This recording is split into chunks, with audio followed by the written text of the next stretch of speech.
filósofo, doctorando en teología, un gran amigo y nos alegra mucho poder estar acá.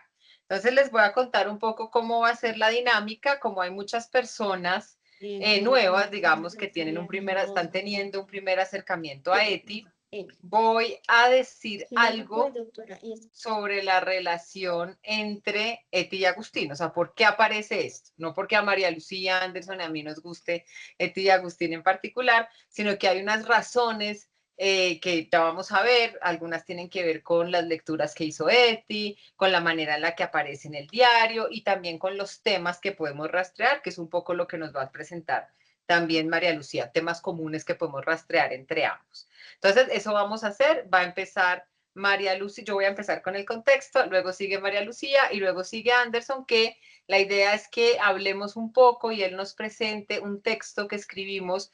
Hoy revisándolo me di cuenta que ya han pasado 6 años y parece que fue hace más poquito tiempo. Un texto que escribimos juntos, que me gusta mucho, que justamente aborda, digamos que algunas de estas cuestiones temáticas de las que les digo que podemos rastrear entre los dos autores y además tiene también una propuesta nuestra de lectura y de apropiación.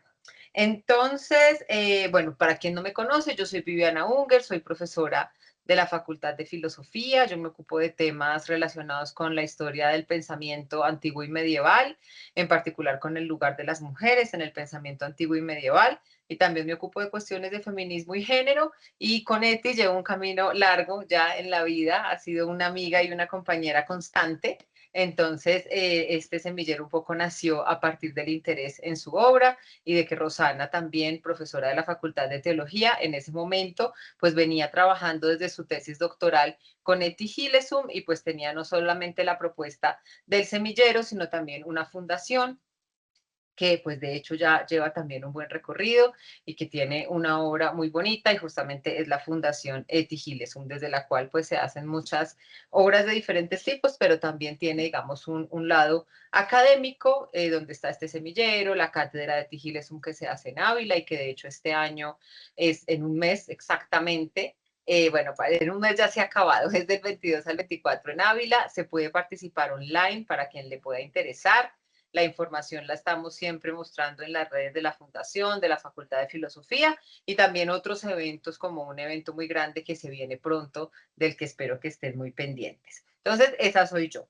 Ahora les presento a Anderson. Anderson es candidato a doctor en teología en la Pontificia Universidad Javeriana y es filósofo de la misma institución, como ya les dije.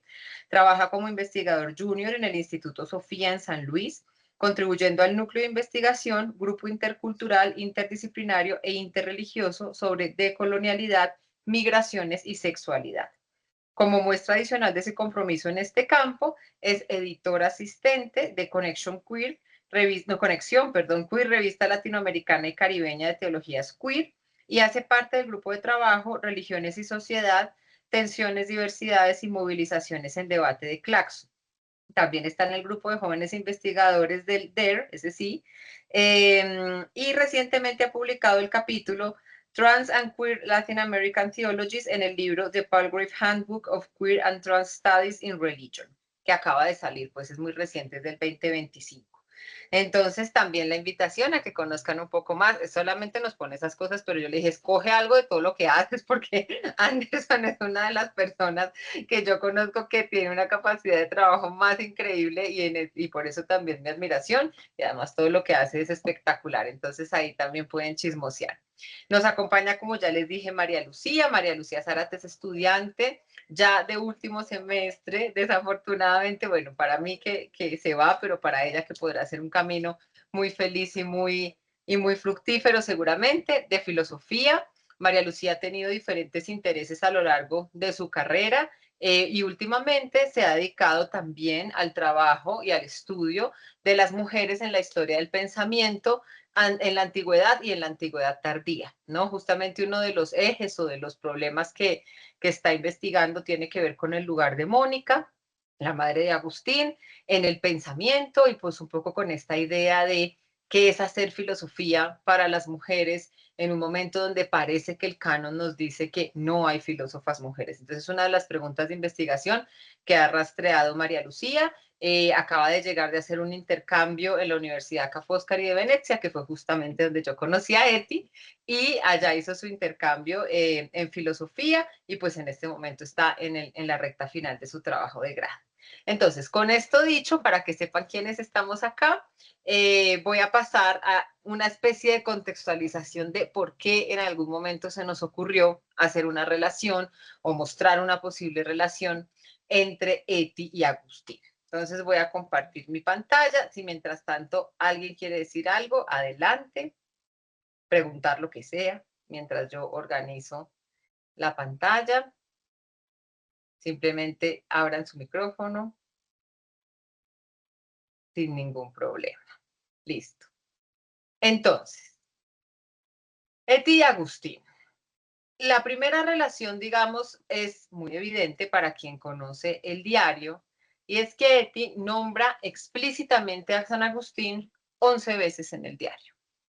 Estas afirmaciones son muy interesantes porque tienen que ver con este proceso, ¿no? De Eti, que para quien no sepa, inicia como un proceso terapéutico, ¿no? Es decir, ella se acerca a una persona que se convertirá además en su pareja sentimental, de cierta manera, que es Julius Speer, y se acerca a esta persona con muchas inquietudes, y el tipo de terapia que ofrecía Speer era una terapia experimental para su momento, estaba un poco anclada en el psicoanálisis, tenía influencias junguianas, etcétera, pero se trataba de una terapia muy particular que se llamaba psicoquirología y tenía que ver con el estudio de las líneas de la mano, entre otras cosas. La psicoquirología también estaba muy relacionada con la idea de la unidad entre cuerpo y alma y de cómo la paz, la tranquilidad, la espiritualidad, la vida interior podía, digamos, fortalecerse a partir justamente de una unión de estos dos factores. Entonces, Speer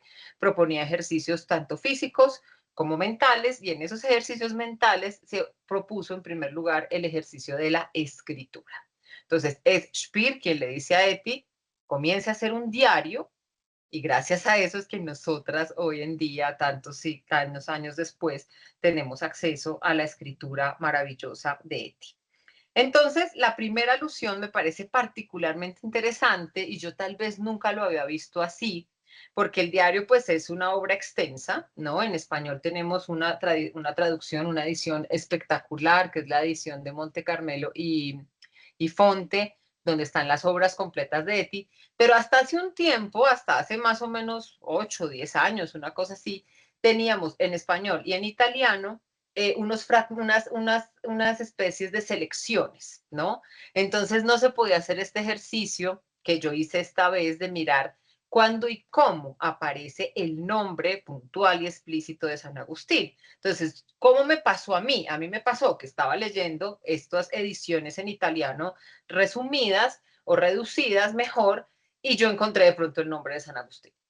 Y como yo toda mi vida había estudiado a San Agustín, no lo dije, pero ahora lo estoy diciendo, entonces dije, no, aquí está, de esto voy a hacer mi tesis. Yo estaba haciendo la maestría en Italia.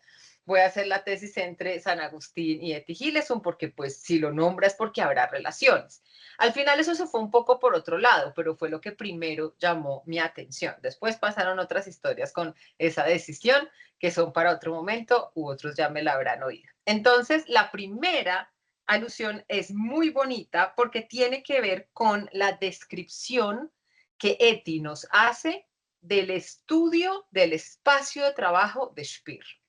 Y eso es muy diciente porque el diario, lo hemos dicho varias veces para quienes se acerca a Eti Gilesum por primera vez, el diario da cuenta de un recorrido y de un crecimiento vital e intelectual, ¿no? Y entonces, cuando lo leemos así en clave de cómo acompañó a Agustina a Eti, vemos que es algo que llama su atención. Eti es una persona muy atenta, ¿sí? Atenta a todos los detalles. Ella nos describe cómo es Speer, cómo es físicamente, describe con detalle sus manos, su boca, sus ojos, sus movimientos, y así también su espacio de trabajo. Y esta es una idea muy bonita, la conexión que tiene Eti con los espacios, con las cosas que están a su alrededor, con su escritorio. Casi que si nosotros pensamos en ella, después de haber leído el diario varias veces, nos la imaginamos en ese escritorio, que es un pequeño caos, pero a veces también está ordenado.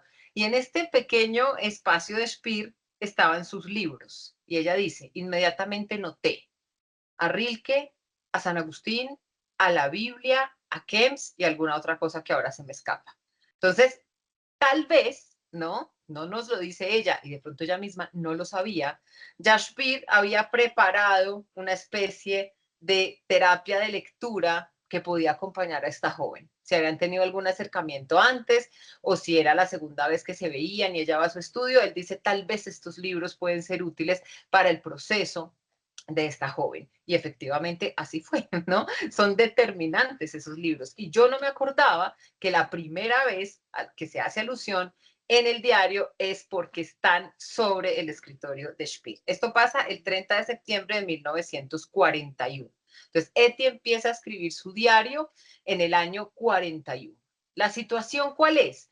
La situación, digamos, es ya difícil, ¿no? Ya se empiezan a presentar en Holanda, pues que era un país neutral en el que había, por supuesto, mucha libertad, mucha tranquilidad, etcétera, pero ya se habían empezado a presentar situaciones de deportaciones o profesores que empiezan a ver que su trabajo empieza a tener ciertas restricciones, pero aún en el septiembre del 41 no habían llegado las leyes raciales duras, es decir, todavía Eti no tenía que tener una estrella amarilla en el pecho, todavía podían caminar libremente, hacer compras, ir a la universidad. Ella es una estudiante universitaria que se mueve en un ámbito intelectual muy poderoso. Ella trabaja con personas interesadas en filología, en literatura, ella sabe ruso, sabe alemán, sabe holandés, su padre es una persona supremamente culta, sus hermanos también, uno de ellos es músico, entonces ella se mueve en un ambiente cultural muy poderoso, que es el propio ambiente de Holanda en este momento. Entonces, Eti todavía ahí pues no sabía exactamente cómo iban a funcionar las cosas, aunque ya, por supuesto, hay una cierta alarma sobre la situación general en Europa.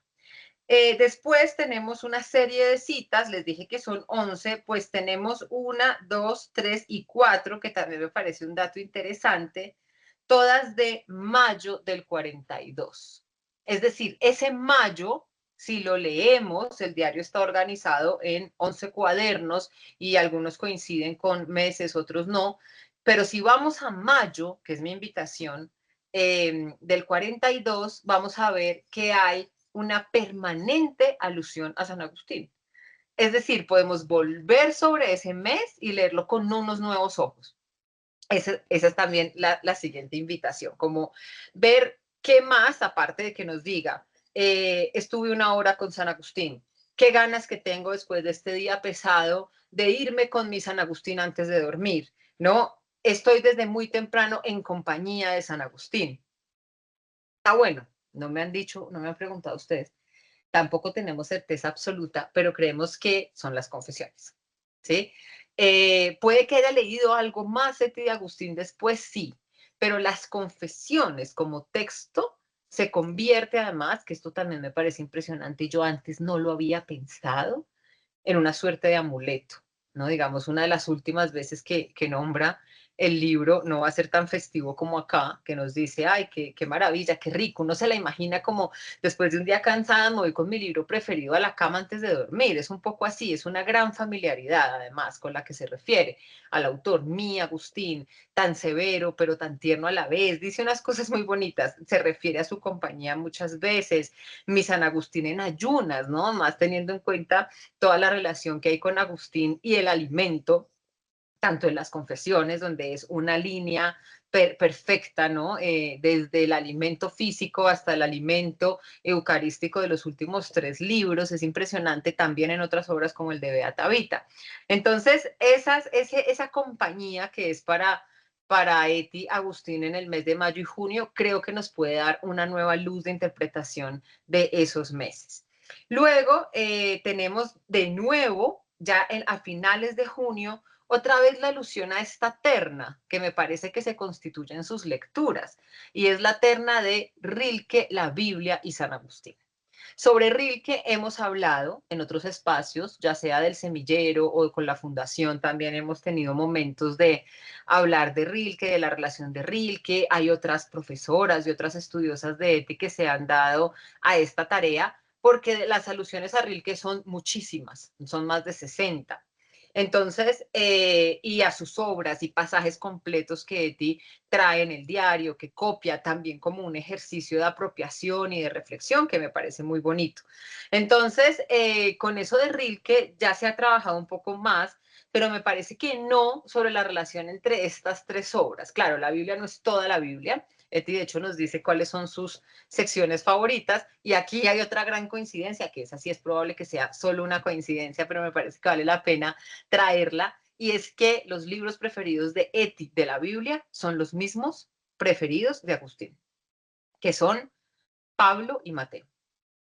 Agustín tiene dificultades en acercarse a la Sagrada Escritura porque pues no venía de una tradición ni de una educación cercana a la Sagrada Escritura. Agustín estudia, por primera vez se acerca a los textos de la Biblia después de leer el Hortensio de Cicerón a sus 18 años, y queda impactado porque seguramente había oído cosas, ¿no? Como pues es un libro tan importante, es el libro sagrado de los cristianos, él aún no estaba bautizado, pero había tenido la influencia de Mónica, su madre, que sí era una cristiana practicante, pero su padre era pagano, y tal vez él se esperaba un libro, lo dice, de hecho, parecido a los libros de retórica que él había estudiado desde su primera infancia. Agustín empieza a recibir instrucción a los 7 años, y a los 7 años empieza a leer a Cicerón. No es que había cartillas de gramática o no, lo que se estudia la lengua en los poetas. Entonces él leía a Virgilio, a Cicerón, a Varrón, que también es súper importante en la conformación del pensamiento agustiniano, y llega a la escritura y dice, no, pues esto está, la verdad, un poco extraño, yo ni siquiera me hallo bien, estilísticamente no encontraba cómo funcionaba, no veía las estructuras retóricas a las que estaba acostumbrado,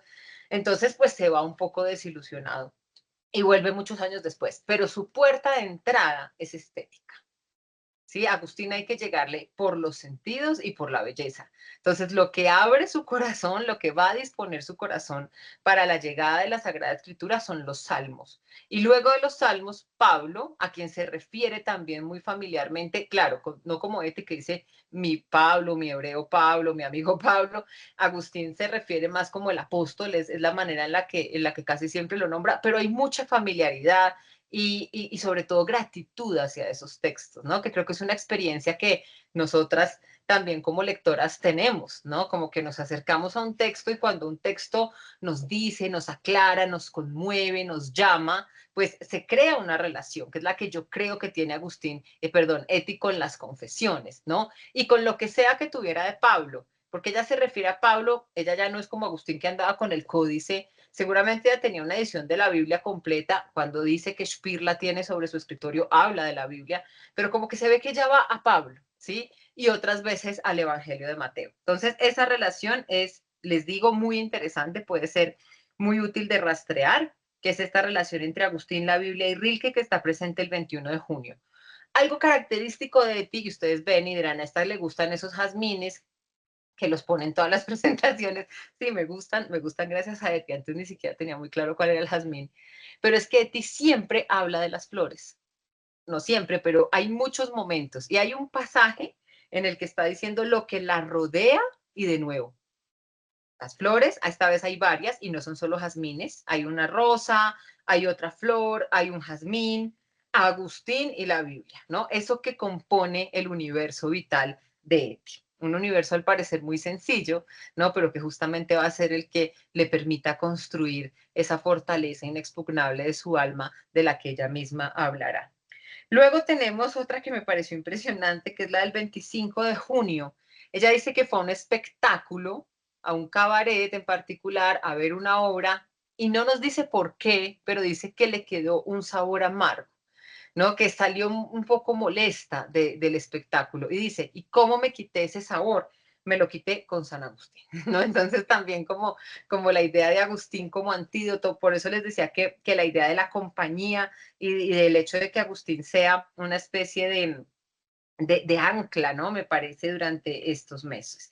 Luego tenemos una cita textual el 30 de mayo de las confesiones, y esa es la razón por la cual sabemos que es específicamente las confesiones, que es una cita muy importante porque es una cita del libro cuarto.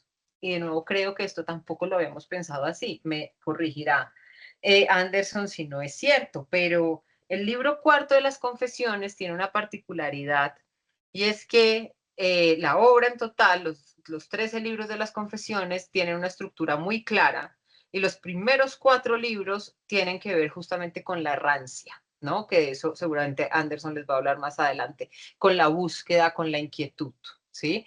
Y el libro cuarto es el momento en el que Agustín se siente peor, es en el momento en el que ha tocado fondo, ¿sí? En el hecho de estar lejos de Dios, o sea, en el estar perdido, lejos de sí mismo y de Dios. Entonces, es muy notable que esta cita del 30 de mayo sea justamente de las confesiones. No la traje toda, también para que ustedes vayan y la miren, es Confesiones 4:10 y tiene que ver además con el tema central de las confesiones, que es la alabanza. ¿Sí? Así empiezan las confesiones.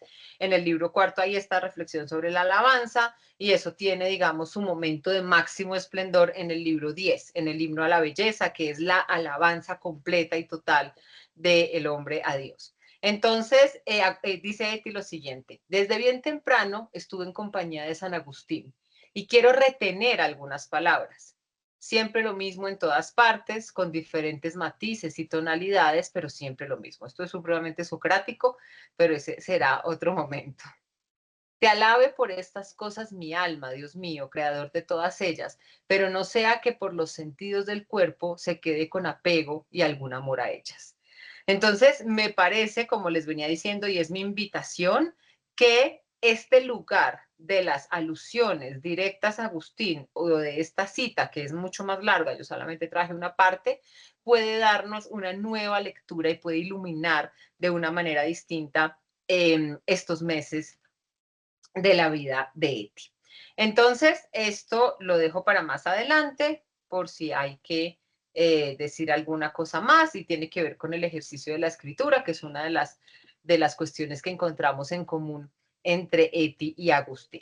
Entonces, ahora, si en este momento quieren decir, preguntar o lo que sea, adelante, pero si no, entonces le paso la palabra a María Lucía.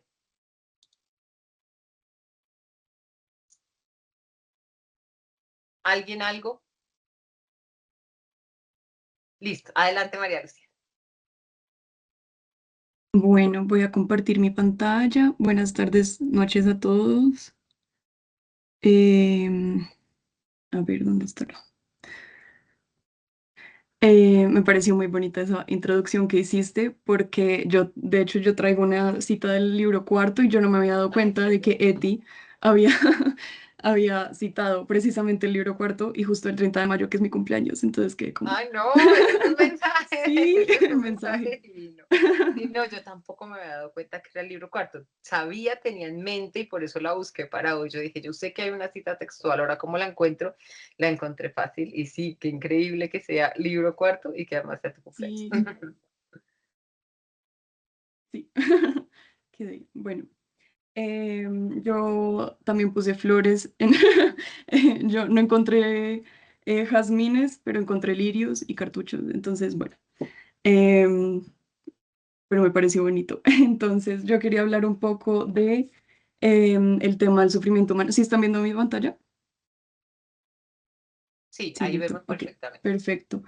Yo quería hablar un poco del tema del sufrimiento humano en Eti y Agustín. Me parece que hay bastantes sintonías, hay bastantes paralelismos y me parece que en general tienen un tratamiento muy similar y muy complementario del sufrimiento humano. Me parece que el punto principal es que tanto en el diario como en las confesiones precisamente el dolor y el sufrimiento son como un punto de partida de la búsqueda mística y el proyecto del sentido, como en sentido existencialista, que es como lo hemos venido tratando en el semillero. Y por eso le puse el sufrimiento humano como extravío místico. Me parece que en ambos hay como un sentido de ese sufrimiento, como alejamiento de lo eterno, de la divinidad de Dios, y en general como de de la verdad, ¿no? Entonces, en ambos el sufrimiento me parece que se manifiesta como la experiencia de un problema existencial, que además creo que es muy actual con todo lo que está pasando y me parece que es muy, uno se puede identificar mucho con todo lo que dice Eti, también con todo lo que dice Agustín, con el problema de la pregunta por el sentido del sufrimiento y del dolor y esta pregunta como motor de un proyecto filosófico, que en el caso de Agustín creo que es muy claro que desembocaría pues en la vida feliz, en la vida beata, y para Eti tal vez también, pero siento yo que ese proyecto es mucho más claro en el diario, que empieza en el interior como una búsqueda interior, pero finalmente es como un proyecto universal, que se manifiesta, digamos, o pues que ella tiene la esperanza de que se manifieste en toda la humanidad y pues en la historia. Lo que yo entiendo que es la esperanza de Eti es que este sufrimiento, esta experiencia colectiva, de las cosas horribles que suceden, también sirva como el inicio de un proyecto espiritual y un proyecto filosófico de toda la humanidad. Entonces no es solamente una cosa interior, que también yo creo que se podría decir sobre Agustín. Em, entonces, pues voy a empezar como con un paralelismo entre el sufrimiento como problema existencial en el diario y en las confesiones, que me parece que hay bastantes sintonías ahí. Entonces voy a leer esta cita, no la voy a leer toda porque es bastante larga, pero voy a leer esta primera parte. Ayer pensé por un momento que no podría seguir viviendo y que necesitaría ayuda. No lograba encontrar el sentido de la vida y ni el sufrimiento. Tuve la sensación de sucumbir bajo un peso enorme, pero también en este punto seguí luchando, por lo que logré seguir adelante con más fuerza que antes. He intentado ver el sufrimiento de la humanidad honestamente, de cerca, mirándolo cara a cara. Me he ocupado de ello, o mejor dicho, algo en mí se ha ocupado de ello. Las preguntas más desesperadas han encontrado respuesta. El gran sinsentido ha dado otra vez paso a algo más ordenado y cohesionado. Yo ya puedo seguir adelante. De nuevo, fue solo una breve batalla de la que he salido algo más madura. Y bueno, y después dice que no encontró la respuesta. Entonces yo creo que en esta cita se ve claramente, como la lucha de Eti frente a estas preguntas sobre el sufrimiento humano, sobre el sinsentido del sufrimiento humano y sobre todo, este sufrimiento que yo creo que se entiende mucho en el diario como una negación de la vida, ¿no? Em, entonces, me parece que aquí está tanto sintiendo el sufrimiento como anticipando el sufrimiento y como presenciándolo, ¿no? Porque ahí todavía no está muy grave la situación, pero ya ella anticipa todo lo que va a pasar, ya está viendo, los arrestos, está viendo, el inicio de los campos de concentración. De hecho, en la entrada anterior menciona todo esto, menciona, como su pregunta siempre latente por el sentido de la vida, y por eso es que me parece que la pregunta en Eti por el sufrimiento humano es la misma pregunta por el sentido de la vida. Em, es como entender esa contradicción que es la negación de la vida, que es lo que la impulsa un poco a este proyecto filosófico que tiene durante todo el diario, ¿no? Y pues hay muchas cosas en esa cita, sobre todo lo de la lucha me parece súper importante, como intentar enfrentarse al sufrimiento humano no es, una cosa de una respuesta absoluta, ni de un camino lineal así fácil, sino que es una lucha, una batalla, ¿no? Eso me parece muy interesante. No sé si hay alguien más quiere decir algo, solo abran el micrófono. A ver,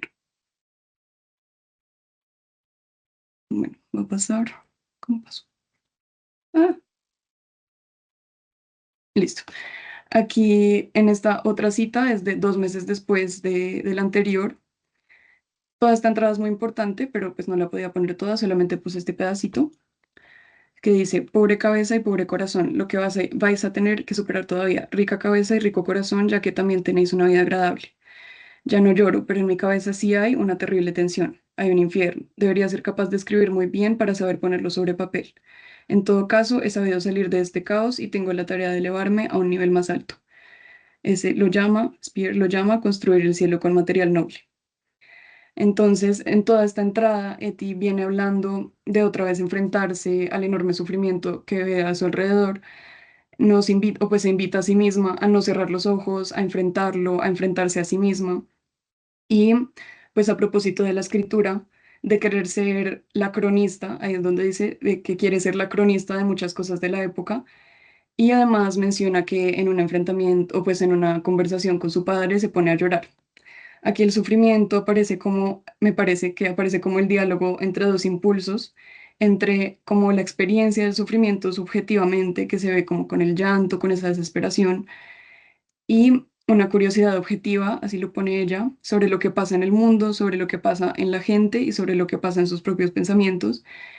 Y dice que esta claridad tal vez sea lo que es su tarea, ¿no? Su tarea filosófica, su tarea en general, para poder describir todo esto más adelante. Y pues eso tiene mucho que ver con la escritura, ¿no? Porque pues como más se describiría sino en la escritura.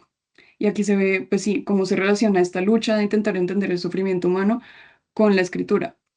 Em, y creo que aquí se entiende que el proyecto de vida de Eti es completamente inseparable de esto, de escribir. Mm, Listo, pues ahora sí, las confesiones. Estoy yendo un poco rápido porque hay muchísimas cosas en estas citas, pero bueno. Em, entonces, yo traje esta cita de Confesiones, pues el libro cuarto de las Confesiones, que es en donde él está em, relatando como, pues sí, su momento más feo, más horrible, en el que se sentía peor, en su momento como de mayor dolor, ¿no? Entonces, cuando se muere el amigo de Tagaste, que no tiene nombre, pero le dio muy, muy duro, y no sabía qué hacer consigo mismo. Y me parece que en este momento es que él comienza como más desesperadamente a buscar una respuesta sobre estas preguntas, sobre el sentido del sufrimiento, sobre el sentido de la muerte. Entonces, bueno, aquí como quisiera decir algo rápido sobre la concepción de Agustín sobre el sufrimiento humano y lo que se relaciona, en lo que se relaciona con Eti, porque me parece que algo muy similar entre los dos es la importancia de la interioridad, ¿no? Para Agustín, el mirar hacia el interior es como ese medio para llegar a la plenitud de la verdad y a la unión con Dios. Y en Eti también, pues se ve como durante el diario, a lo largo del diario, que va descubriendo y va aprendiendo que también dentro de su interior es que está todo lo que ella necesita, la eternidad, ¿no? Y por eso no necesita nada temporal ni material para sobrellevar su situación. Entonces, para Agustín y Eti, las respuestas sobre el dolor y el sufrimiento estarían dentro del propio ser humano. Y en Agustín, ya como más teológicamente, el sufrimiento es consecuencia de la caída del ser humano y pues claramente es parte de la vida en la tierra, pero también entre más alejado esté el hombre de Dios, pues más sufrimiento padece, ¿no? Y entre más cerca esté de Dios, pues menos sufrimiento padece. Entonces, en este momento es en donde está más alejado de Dios y pues en donde más siente ese sufrimiento como un problema existencial que lo lleva a buscar más cosas, ¿no? Entonces, la voy a leer. Y ahora, Señor, ya ha pasado todo aquello y con el tiempo se ha calmado mi herida. Puedo oír de ti que eres la verdad y arrimar el oído de mi corazón a tu boca para que me digas por qué el llanto resulta grato a los desdichados. ¿Será que tú, aunque estés presente en todas partes, has apartado lejos de ti nuestra desdicha y eres tú quien permaneces en ti mientras que nosotros vamos dando tumbos en las pruebas de la experiencia? Y a pesar de todo, si no llorásemos junto a tus oídos, de nuestra esperanza, no quedaría rastro alguno, perdón. Entonces, pues ahí hay varias cosas, está también lo del llanto, que en otra parte en ese libro también dice que es un llanto amargo en este momento, y es lo único que lo consuela. Mm, y pues están todas estas preguntas que también son como preguntas desesperadas, como las de Eti, sobre el sentido de este sufrimiento, ¿no? Y aquí hay otra mucho más larga que me parece que también muestra un poco este problema existencial que dice, todo me horrorizaba hasta la misma luz y todo cuanto no era lo que él era detestable, ¿qué? Lo que era él era detestable y dudoso, perdón. Salvo el llanto y las lágrimas, ya que solo en ellos había un poquito de tranquilidad. Por el contrario, cuando mi alma era apartada de allí, ésta me cargaba con el voluminoso lastre de la desdicha. Hacia ti, Señor, había que levantarla y había que sanarla, lo sabía, pero ni quería ni tenía fuerzas, tanto más porque no eras para mí algo sólido y estable cuando pensaba en ti. No eras tú, desde luego, sino una vana fantasía, y mi extravío era el Dios mío. Ahí está, pues lo del extravío, ¿no? Se intentaba colocarla allí para que descansase, resbalaba como por el vacío y se precipitaba de nuevo sobre mí. Y yo me había quedado como infeliz morada donde no podía residir ni tampoco volver de allí. y es que a dónde podría huir mi corazón de mi corazón, a dónde podría huir yo de mí mismo, a dónde no dejaría de seguirme a mí mismo. Esta parte final me parece muy, muy similar a todo lo que dice Eti de no debo huir de mí misma, no debo huir de enfrentarme a mis propios pensamientos, a mi propio sufrimiento y a lo que estoy sintiendo. Y esto es precisamente lo que Agustín estaba haciendo en este momento, ¿no? Huyendo de sí mismo. A ver.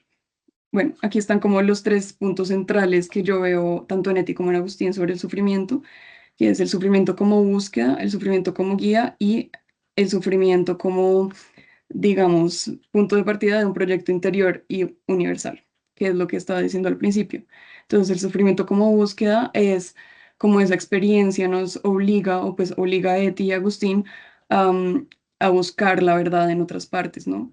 Y al final, los dos aprenden que esa verdad solamente se puede buscar en lo eterno y no en las cosas sensibles.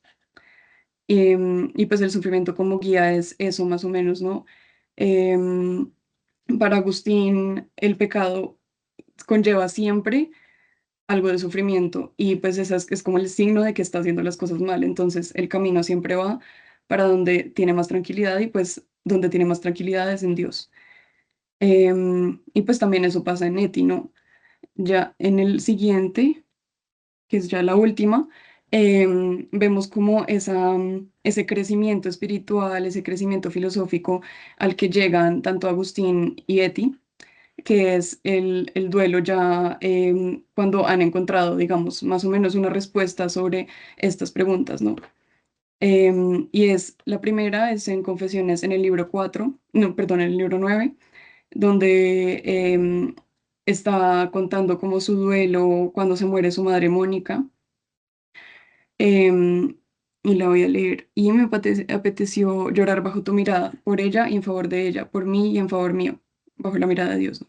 Y dejé fluir las lágrimas que contenía, que emanasen cuando quisiesen, extendiéndolas como un lecho para mi corazón. Y este descansó en ellas, porque allí estaban tus oídos, no los de cualquier persona que interpreta con soberbia mi llanto. Entonces, pues ahí está el contraste entre el llanto anterior, el llanto amargo, intranquilo, y el llanto tranquilo, que es cuando ya ha encontrado en dónde depositar su esperanza, que es en Dios y en lo eterno, ¿no? Y la otra es en Eti, en el diario, cuando se muere Spear, precisamente em, que dice, ahora he leído tu vida hasta el final. Hay una extraña alegría en mí por todo tal como ha ocurrido. Así seguro que está bien. Si no, no podría haber en mí esta fuerza y alegría, esta seguridad. Me siento tan fuerte, ¿sabes? Sé que me las arreglaré con la vida. Has liberado estas fuerzas de las que dispongo. Me has enseñado a pronunciar espontáneamente el nombre de Dios. Tú fuiste mediador entre Dios y yo, y ahora mi mediador te ha sido y mi camino sigue directamente hacia Dios. Está bien, así lo siento. Y ahora yo, por mi parte, quiero convertirme en mediadora para todos aquellos que estén a mi alcance. Eso me parece súper bonito, me parece que hay muchas cosas ahí. Em, y pues se ve el crecimiento de ti en haber encontrado esa fuerza, ¿no? Esa fuerza interior para poder sobrellevar las cosas que está viviendo. Y no solamente es la muerte de Spear, sino todo, ¿no?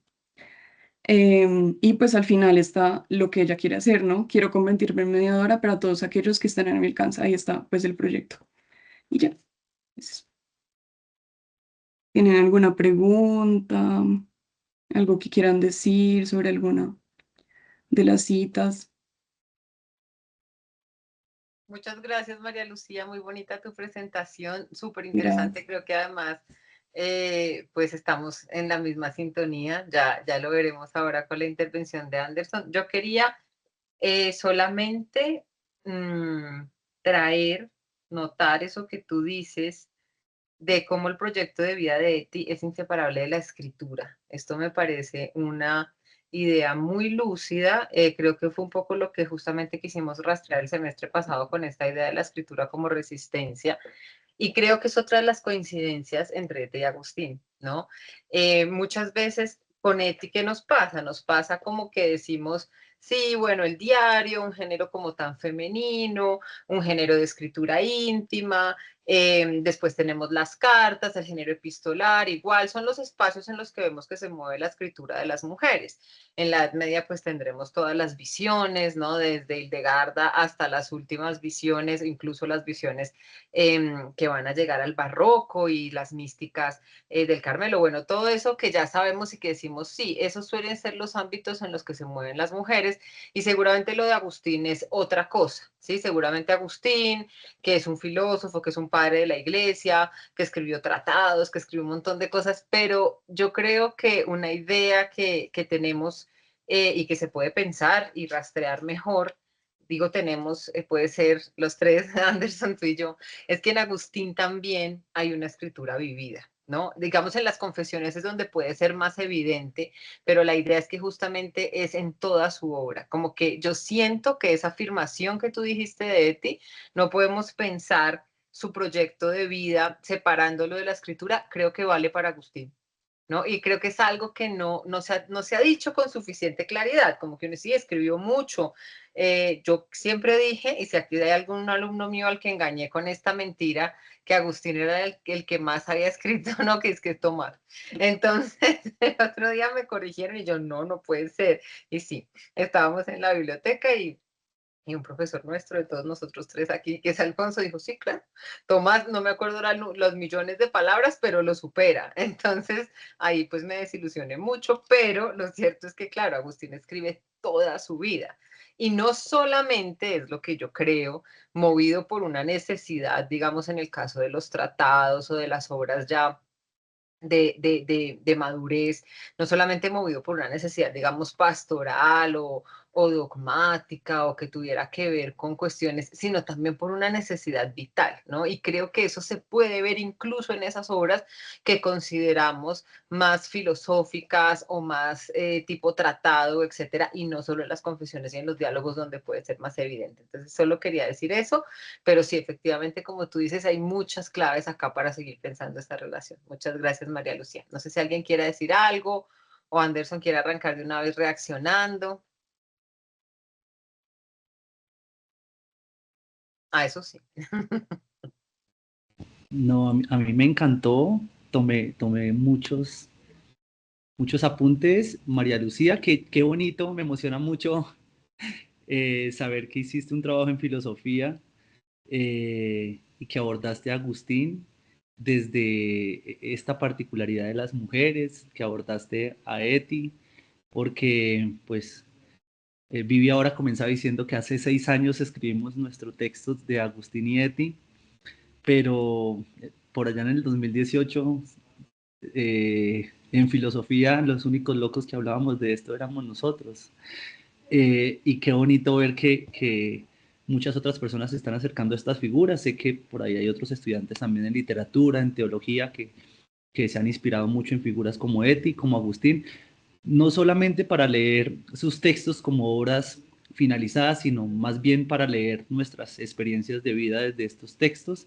Y me parece que tu propuesta va por ahí. Me encantó esto que dijiste del sufrimiento como eje articulador de la existencia y como problema existencial. Me parece hermoso porque creo que si miramos nuestras vidas, si no miramos la vida de Eti, la vida de Agustín, muy seguramente podemos decir lo mismo, ¿no? Que esos, los momentos de sufrimiento son los que han permitido que tomemos decisiones significativas en nuestras vidas, pero también que nos atrevamos a vernoslas con nosotros mismos frente a frente, ¿no? Y creo que eso tú también lo plasmaste de una manera muy bonita, me conmovió todo lo que dijiste del llanto, porque creo que yo soy un llorón también, Vivi también, Rosana también, y muchas otras personas le apostamos al llanto como eh, una manifestación existencial también de la afectividad en tiempos que nos piden todo lo contrario, ¿no? La indiferencia, quizás la despreocupación, la falta de atención, y creo que eso en Eti y Agustín aparece de una manera muy bonita. Eh, no sé, Vivi, si comienzo a compartir yo sobre nuestro texto, creo que ya María Lucía la presentación de María Lucía permite que reduzcamos significativamente nuestra intervención, porque una gran parte del artículo, voy a compartir pantalla para que puedan verlo. Quienes no conocen el texto, está disponible gratuitamente en internet, se encuentra muy fácil. Justo la semana pasada nos enterábamos de una estudiante italiana que ha vuelto sobre este texto también para presentar como importante y como urgente abordar la relación entre Eti y Agustín. Ella lo hace desde místicas medievales particularmente, pero creo que así como tú lo has hecho desde figuras de mujeres, eh, es posible abordarlo de múltiples maneras. Creo que por acá me está dejando. eh,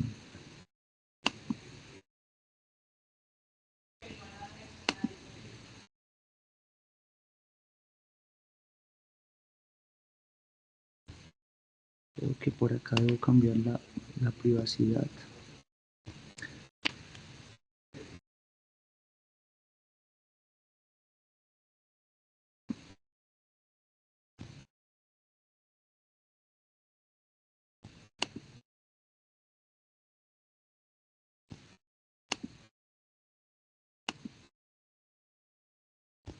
Ahora sí, creo que ya. No, no me deja. Me sale que no tengo permisos. Ya miro, pero qué raro porque Teams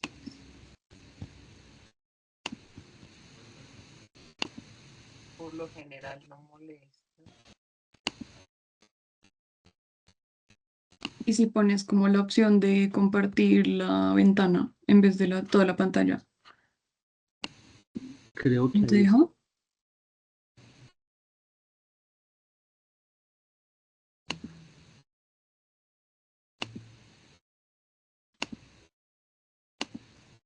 creo que ahora sí. Me está pidiendo que cambie el estado a no molestar, pero ya está.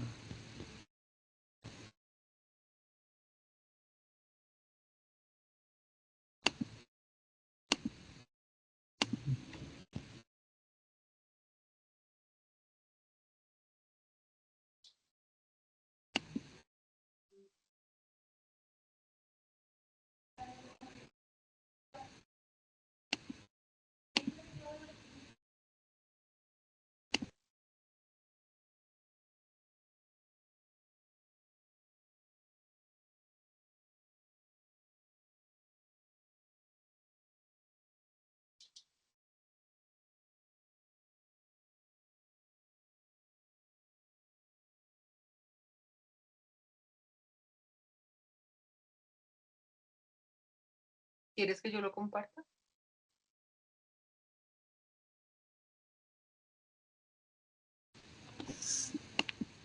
Sí, queridas, si lo tienes a la mano sería lo mejor. Lo tengo en la mano, lo tengo en la mano. Listo, entonces yo voy a ir hablando y mientras Vivi lo puede compartir. El artículo que publicamos en 2020 tenía como título San Agustín y Eti Gilesum, dos corazones sedientos de conocimiento. Y precisamente esa segunda parte del título es la que desde el comienzo de nuestro trabajo surgió como una ratificación ya de nuestras lecturas tanto de Agustín como de Eti. Así como Vivi, yo también hice mi tesis de filosofía sobre Agustín y particularmente en las confesiones.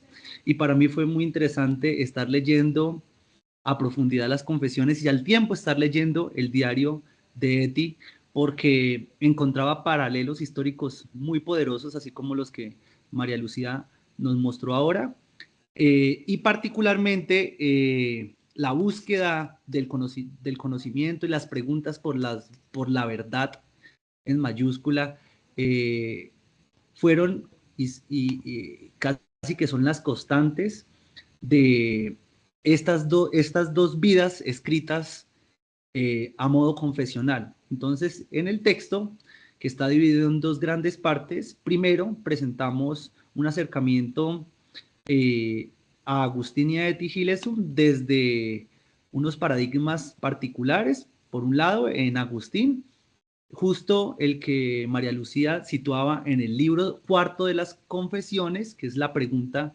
del ser humano por el ser humano, la pregunta del hombre por el hombre, en este caso Agustín. En este libro, para quienes conocen la estructura de las confesiones, saben que en el libro cuarto de las Confesiones, Agustín se encuentra en la cima con ese, en el fondo, ha tocado fondo, diríamos hoy, en el devenir de su vida. Y en este momento complejo, donde hay muchas inconsistencias frente a lo que dice y lo que hace, frente a lo que cree y lo que hace, frente a donde dice que está su amor, frente a donde en verdad está su amor, frente a las doctrinas en las que se siente muy, muy situado, muy estable frente a una vida que le está diciendo todo lo contrario, que está desubicado, inmerso en inestabilidades. Dice que aparece la pregunta por sí mismo, esa pregunta por quién es el hombre, ¿no? Y creo que ese acontecer histórico en el que Agustín mismo se detiene a preguntarse, ¿tú quién eres? Ahí en el libro cuarto, es fundamental para entender por qué Agustín tiene una transformación existencial y espiritual y filosófica y teológica a través del examen de la propia vida. Esta misma indagación en el libro cuarto de las Confesiones aparece en el diario de Etty, de un modo similar. Etty no se pregunta de frente, ¿tú quién eres? Pero sí dice que el esfuerzo de su escritura diarística, este ejercicio de poner por escrito lo que le está sucediendo en la Holanda de 1941, desde ese 3 de febrero de 1941, como cuando comienza a escribir esos cuadernos que hoy leemos con tanta pasión, dice, estoy intentando descifrar el jeroglífico humano, esto que ella es, pero a la vez que ella encuentra en muchos otros seres humanos, en toda la humanidad. Y Agustín, por su parte, también dice que esas preguntas que se está haciendo, no, se las hace, pues obviamente, en primera persona, pregunta por el hombre Agustín, pero por otro lado también pregunta por el hombre en general, por ustedes, por mí y por la humanidad toda. Rápidamente podemos decir que en este libro cuarto de las Confesiones, Agustín responde o quizás nos muestra, confiesa que en aquel momento de su vida, cuando estaba en la cima con ese, en el pozo más profundo de su existencia, lo único que puede responder es que él es un hombre miserable, como lo es toda alma prisionera del amor de las cosas temporales. Esto mismo hoy lo podríamos decir de otra manera, ¿no? Sabemos que en esta época contemporánea no hay persona más miserable que aquella que dice que es rica de cosas materiales, ¿no? Que lo único que tiene para decir frente a su existencia, frente a la ontología de su ser, es que tiene propiedades, que tiene riqueza y ya. Que estudió en tal lugar, que ha viajado, que vive en tal lugar, pero no nada de... se queda sin palabras para decir o responder desde la profundidad, ¿no? Simplemente se queda en lo superficial. Para Agustín, quien responde de esta manera o quien se encuentra en un estado miserable de vida, atado a cosas materiales, lo hace de esa manera porque quizás todavía no ha reconocido que está padeciendo una grave enfermedad. Agustín la asemeja a un tumor abrasador o a un horrible postema, es decir, a una herida llena de pus que no se ha querido abrir. Y cuando ocurre la pregunta de quién eres, como que esta herida se muestra en toda su realidad. Agustín dirá lo siguiente: el alma estaba rota y ensangrentada. Esto está en el artículo en la página 185. Estoy citando Confesiones 4, 7, 12. El alma estaba rota y ensangrentada, impaciente de ser llevada por mí, y no hallaba dónde ponerla, ni descansaba en los bosques amenos, ni en los juegos y cantos, ni en los lugares olorosos, ni en los banquetes espléndidos, ni en los deleites del lecho y el hogar, ni finalmente en los libros ni en los versos. Es muy interesante porque muestra una intranquilidad en todas las dimensiones. Vivi en otros trabajos ha hablado mucho de la importancia de la manifestación de los 5 sentidos físicos y espirituales en Agustín. Y aquí ya está comenzando Agustín a mostrarnos que en las profundidades de la inconsistencia humana y la miserableza de quien no sabe quién es, lo que se encuentra es precisamente eso, una herida en todos los sentidos posibles. Y particularmente para Agustín, en aquello que más le causa amor y pasión, los libros y los versos. Hoy quizás podríamos decirlo de otra manera, ¿no? Cuando uno come lo que le gusta y no le sabe a nada agradable, cuando está en las fiestas con la gente que ama y aún así no disfruta, cuando está graduándose de la carrera que siempre soñó estudiar, por ejemplo, y no siente nada y no hay sentido. Eso es lo que Agustín llama enfermedad. Creo que no es muy distante a lo que en otras épocas, en las épocas antiguas, muchos pensadores presocráticos también decían frente a las enfermedades del espíritu, ¿no? Aquellas que por ser tan profundas pasan casi que inadvertidas y cuando nos damos cuenta de que estamos padeciendo una de estas dolencias ya puede ser demasiado grave o demasiado tarde e incluso implica que nos detengamos por un momento. Agustín dice que el alma de él mismo y de todo ser humano apoyada fuera de Dios estaba o suele estar enferma y por eso haya siempre dolor. Pues aunque se apoye en las hermosuras creadas por Dios mismo, no encontrará descanso si se fija en ellas y no en su creador. Entonces ahí hay una cuestión de ordenamiento del amor y de los afectos que Agustín sitúa en el momento de su profundidad existencial más aguda, ¿no? De su enfermedad degenerativa. Va a decir en otros momentos que sentía que de su alma y su ser estaba débil, sediento, deshidratado, mal alimentado, estaba envuelto en falsedades. Y creo que todo este lenguaje que Agustín, también como las personas que se dedican a estudiar a Agustín, ya han explicitado, Agustín está hablando del alma, pero cuando dice alma dice cuerpo, y cuando dice cuerpo dice existencia, está hablando de todo lo que es una persona viva. Y por eso dice que debía el alma suya buscar ser elevada. Entonces habla de la cima, hemos dicho la cima del error, donde las concupiscencias y los placeres están desenfrenados, debía ser elevada a la curación. Este es el proceso que relatan las confesiones del libro 4 en adelante, que comienza su trayecto de vuelta a la casa de Dios, su creador. Ahí se pregunta esto que les decía, ¿qué es el hombre? Cualquiera que éste sea, si no es más que hombre. ¿Qué es el hombre? ¿Qué somos nosotros si no somos más que esto que somos? Cuando no sabemos cómo responder esta pregunta, porque nos encontramos en situaciones de profunda vulnerabilidad, heridos, afectados por el decurso de la historia misma que cada uno de nosotros tiene, quizás no podamos decir mucho, sino esto que somos, que ni siquiera sabemos qué es.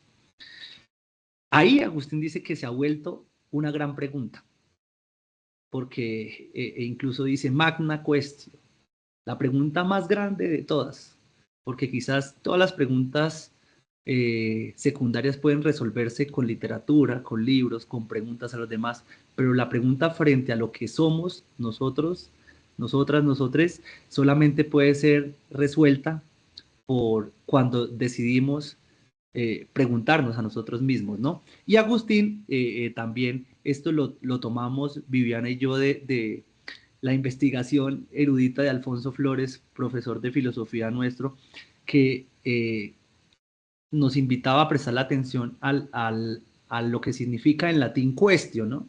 Cuestión, pregunta, que a la vez significa tanto preguntar como buscar.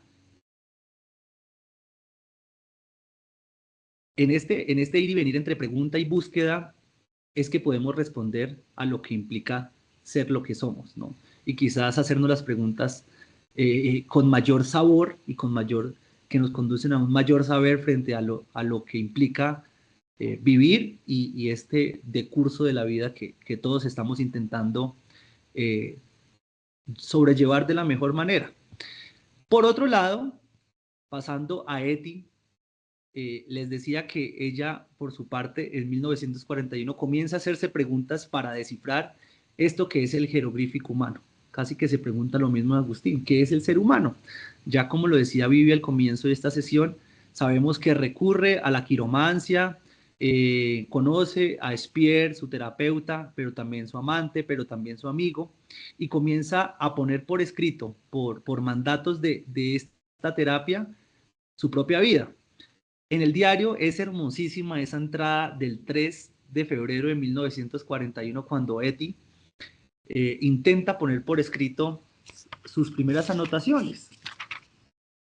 No sé si han tenido la oportunidad de leer esas primeras líneas del domingo 9 de marzo de 1941 del diario. O sea, va a terapia por primera vez el 3 de febrero. La mandan a escribir y hasta el 9 de marzo, una semana después, comienza a hacerlo. Durante toda esa primera semana se encuentra frente a una hoja de papel y no sabe qué escribir de sí misma. Pues sí, el nombre, me llamo Eti Giles, nací en Holanda, mi papá es tal, mi mamá es tal, tengo tal edad. Lo superficial, lo que hoy podríamos incluso preguntarle a la IA, ¿quién soy? Y eso es lo que va a arrojar. Eti dice que eso no era lo que le estaban preguntando por lo que hay en su interior. Eso es lo que no sabe poner por escrito. En las primeras líneas del diario del domingo 9 de marzo va a escribir lo siguiente. Adelante, pues.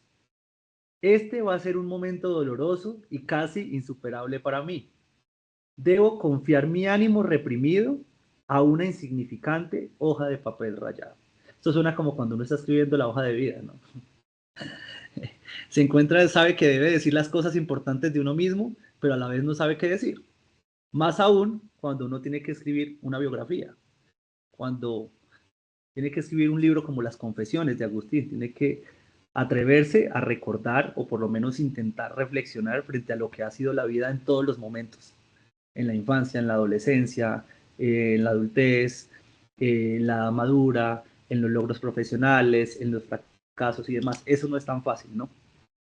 Y Eti inmediatamente después dice, a veces los pensamientos aparecen tan claros y tan nítidos en mi cabeza y los sentimientos son muy profundos y sin embargo no consigo ponerlos por escrito.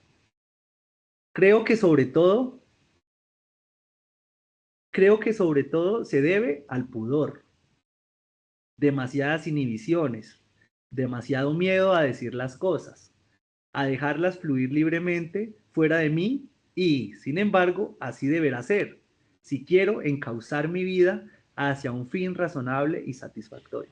Les acaba de decir que Agustín dice que al verse, hacer el diagnóstico de su existencia, dice que debe elevarse para ser curado. Eti lo dice con estas otras palabras. Si quiero encauzar mi vida hacia un fin razonable y satisfactorio, debo escribir. Y ahí comienza este decurso que encontramos en su diario. Ahí seguidito dice, es como en las relaciones sexuales. El último grito liberador siempre se queda atrapado en el pecho por timidez. Y nos sitúa este ejercicio de escribir la vida, de descifrar el jeroglífico humano en un plano sexual, corporal, encarnado, como Agustín lo está haciendo al relatarnos desde un diagnóstico clínico, somatopolítico, diríamos hoy, las enfermedades que padece un cuerpo cuando no se pregunta lo que debe preguntarse y al contrario se desvía en otras cuestiones. Eti en las primeras anotaciones comienza a relatar algo que va a llamar atasco espiritual. Va a decir que este atasco ocurre y es causado cuando las fuerzas discordantes de su interior se chocan entre sí. Volvemos a lo mismo, cuando decimos una cosa y hacemos otra cosa, cuando queremos poner por escrito que estamos perfectamente, que nuestra vida está mejor que nunca, pero en el fondo sabemos que eso que estamos diciendo no es así, que estamos peor que nunca. Cuando decimos que tenemos muchas certezas políticas, afectivas, espirituales, teológicas, y realmente no tenemos ninguna certeza. Y actuamos, hoy tengo una palabra que tomo de una teóloga queer que estoy leyendo en estos momentos, y es cuando escribimos con deshonestidad intelectual, teológica, filosófica, ¿no? Preferimos, por un lado, actuar como desde esta ficción de la objetividad y decir como que estamos escribiendo como un observador omnisciente que sabe todo, que puede hablar de todo, y no nos situamos en esta encarnación que somos y hablamos con honestidad y reconocemos que aunque hablemos de todo esto, no estamos bien, tenemos muchas ambigüedades, estamos intentando responder algunas cuestiones, pero que tenemos un gran sinnúmero de cuestiones aún por resolver. Esto es lo único que comienza a desenmarañar este ánimo cohibido en el diario de Eti, atreverse a ser honesta y comenzar a poner por escrito esto que a la vez es doloroso y vergonzoso, ¿no? Es muy bonito leer esto hoy porque nos encontramos en una época donde casi que todos los sistemas posibles nos piden que contemos absolutamente todo lo que hacemos, pensamos, sentimos, eh, casi que inmediatamente, ¿no? Y aún así, cuando nos ponemos en el ejercicio de escribir nuestra propia vida con honestidad, nos encontramos en una situación muy, muy, muy difícil de resolver, en un aprieto. Por eso, en el texto, junto a Viviana, escribimos que escribirse justamente exige de Eti, pero también exige de toda persona que quiera escribirse, un ponerse en cuestión, un dejar de creer que tenemos certezas absolutas sobre lo que somos, para ir comprendiendo cómo nuestra existencia se va poniendo un poco, no totalmente, más traslúcida a medida en que vamos construyendo un hilo narrativo propio, ¿no? Íntimo, profundo, de autoconocimiento, que atraviesa las ambivalencias de la propia vida, ¿no? Lo emocional, lo afectivo, lo somático, lo espiritual, lo político, lo sexogenérico, lo teológico, lo ecológico, lo químico, como lo diría Nietzsche, y todo lo que implica, pues, estar vivo, ¿no? Eh, por su parte, Eti despliega una narrativa cargada de lenguaje metafórico, presenta en un primer momento, sobre todo en estas primeras anotaciones de 1941 en adelante, casi hasta finalizar este año, una narrativa en la que ella misma se presenta como una tierra llena de matorrales y de mala hierba, como una tierra envuelta en un ambiente cenagoso, en un pantano, donde todo emana un vaho venenoso, pero a la vez donde el ambiente mismo causa confusión, inseguridad, intranquilidad, donde todo está revuelto. Vivian ahora aludía al escritorio, precisamente porque esto habla de Eti, ¿no? Sabemos que algo que habla de cómo estamos anímicamente, afectivamente, espiritualmente, es el lugar en el que vivimos y el lugar en el que trabajamos, nuestro escritorio, los libros que leemos, la música que escuchamos. Quizás hoy si nos ponemos en el ejercicio de reconstruir nuestro terreno, nuestro territorio, desde el saber situado por volver sobre esta categoría feminista, pues vamos a darnos cuenta de que Eti no estaba tan distante de lo que nos sucede a nosotros cuando hablamos de nuestra propia territorialidad como lugar de hábito de la vida, de despliegue de la vida. Usa también lenguajes quizás emulando lo que ve en las calles de Ámsterdam, habla de paisajes vacíos, de oscuridad, de frío, de inquietud, de oscuridad en los lugares que pasa, de sequedad, de paisajes marchitos, de un contexto muy abrumador que sin embargo nos habla de el momento en el que Eti comienza la época de su florecimiento interior, como ella misma lo llama, ¿no? Y esto es muy significativo tanto en Eti como en Agustín. Primero, abordemos la situación, el estado del arte, de la vida, cómo estamos, antes de preguntarnos todo lo demás, qué queremos ser, cuáles son nuestras aspiraciones y demás, porque si no tenemos claridad de cómo estamos en el momento presente, en el aquí, en el ahora, todo lo demás va a ser casi que insignificante, va a ser, quizás lo podemos llamar delirante, porque no va a ir más que, no va a salir de la mera fabulación, ¿no? Y para Eti, esto es posible, o hacer este ejercicio se comienza a ser más habitual cuando comienza a reservar esa hora tranquila, así la va a llamar Eti. Una hora para comenzar a ordenar la vida diariamente.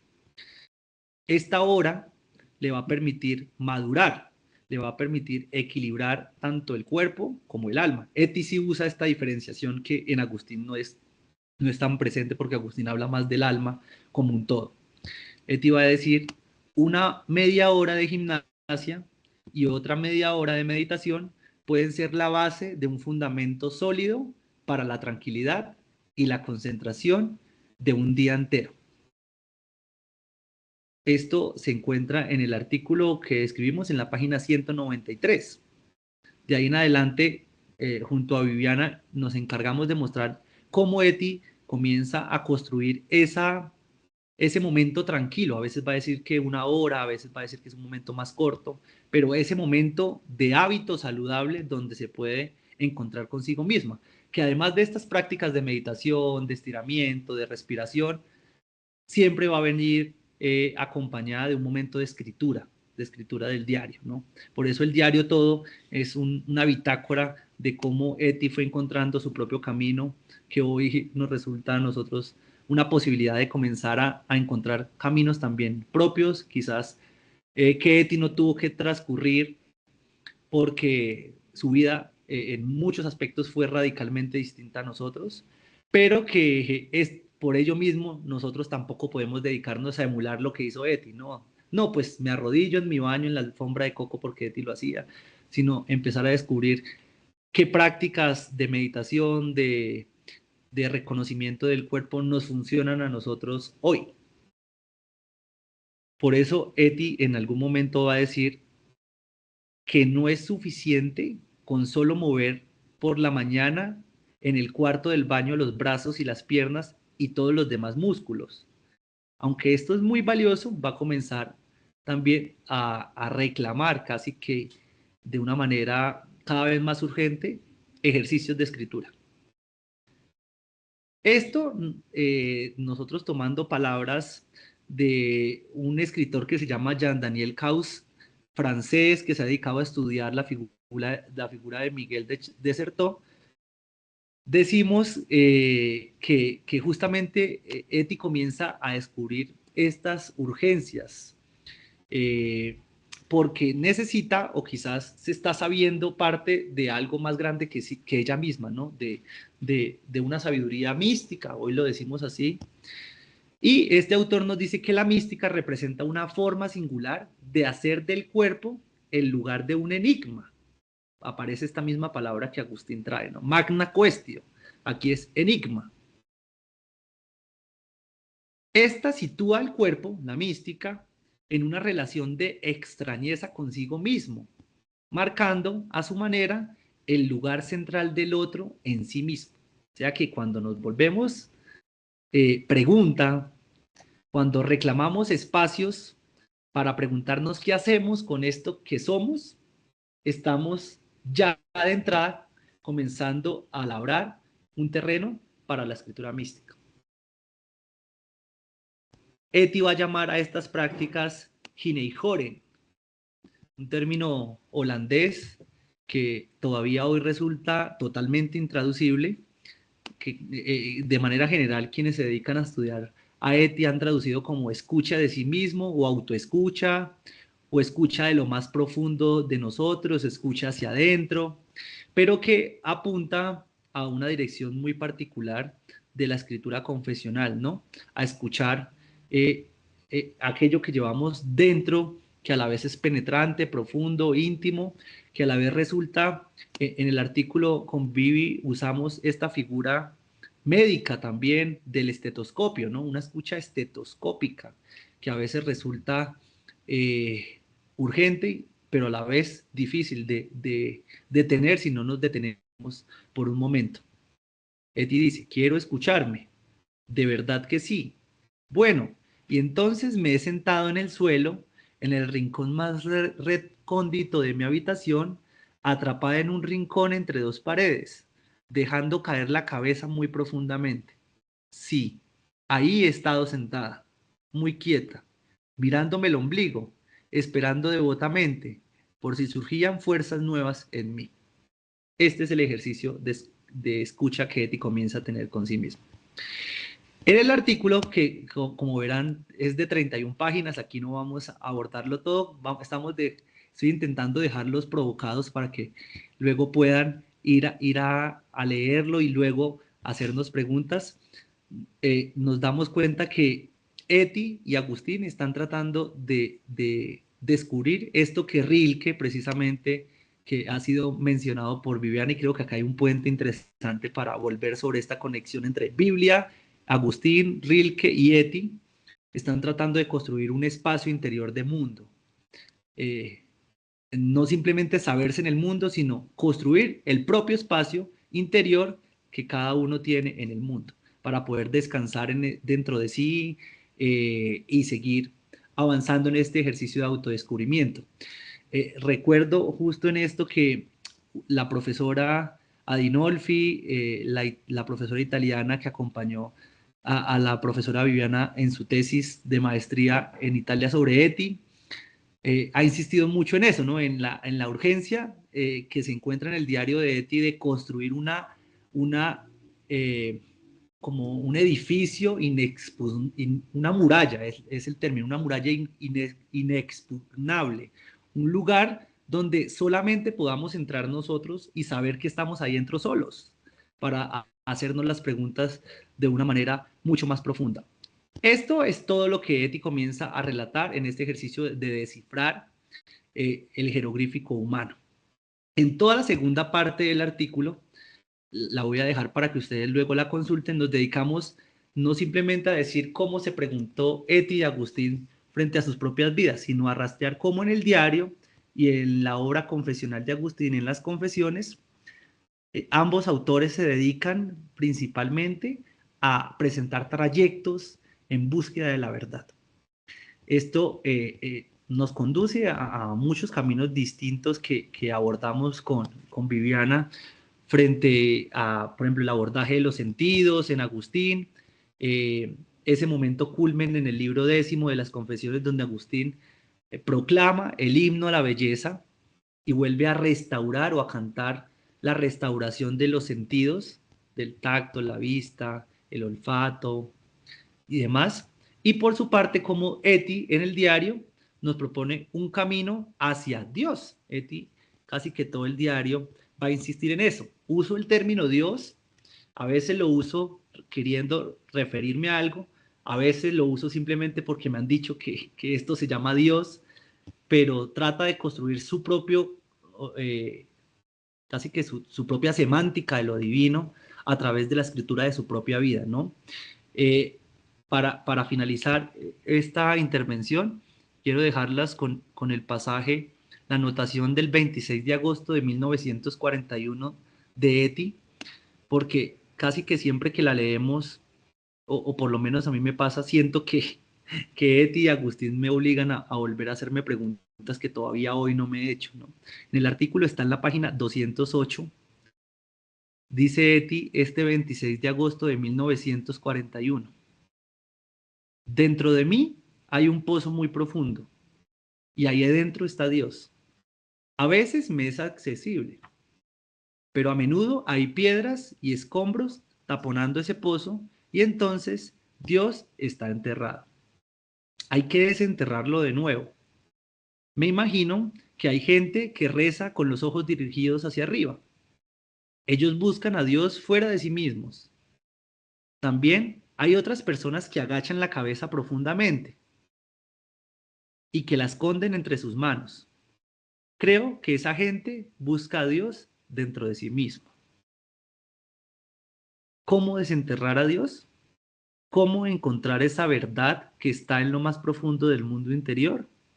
¿Hacia dónde dirigir la mirada y el oído, y el tacto, y los afectos, y el amor, y la escritura, y las preguntas, y la conversación?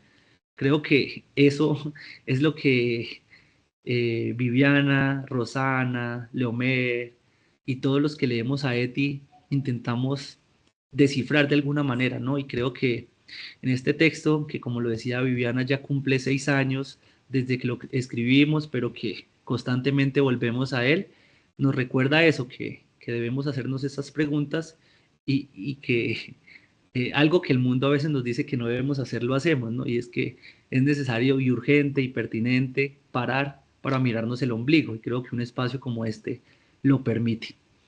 Así que dejo por ahí. Muchas gracias. Gracias, muchas gracias. Hiciste una reconstrucción muy bonita. En verdad no me acordaba que eran tantas páginas. Cuando ayer lo revisé dije, nada más nos quedó largo. Pero, y bueno, en 6 años uno puede cambiar, pero algo que me dio mucha tranquilidad es que ahí están los compromisos fundamentales, que son esos de los que estás diciendo, esos que estás, a los que estás llamando. Eso es en última lo que nos mueve. A uno le puede mover muchas cosas, enseñar, a leer, a hacer filosofía, pero cuando se crean este tipo de comunidades, ¿no? Este tipo de comunidades de resistencia, a propósito de lo que decías antes, y pensando en Bell Hooks, creo que es cuando uno tiene unos compromisos fundamentales con eso, en eso que tú estabas leyendo, que hacemos un montón de preguntas y de invitaciones, y una de las invitaciones es abrirse, ¿no? Y que y de pronto no lo dijimos acá, pero esa búsqueda de Agustín, de Agustín y de Eti, en ambos eso también pasa así, de la verdad, de Dios, de la interioridad, tiene un fin muy claro, ¿no? Y es el de transformar el mundo. ¿Sí? No es yo me transformo y yo cómo me vuelvo de fuerte y yo cómo construyo una fortaleza inexpugnable, como dice la profesora Dinolfi, sino para qué lo hago, ¿no? Y por eso el final de las confesiones y las últimas palabras del diario tienen ese valor tan impresionante de donación, ¿no? De yo me entrego a los demás, en sentido de ti lo usa, ¿no? En sentido eucarístico, dice, quisiera hacer pan para partirme y alimentar a todas estas personas. Eso no es casualidad, ¿no? Entonces es un mensaje de verdad súper poderoso y como decía María Lucía, totalmente vigente. Quisiéramos que no, quisiéramos recordar cómo es que el siglo pasado hubo unas guerras terribles y unos genocidios espantosos, pero desafortunadamente de nuevo estamos frente a eso. No sé si alguien quiera comentar algo rápido, chiquito, se nos acabó el tiempo, pero alguna reacción, pregunta, comentario, aquí estamos.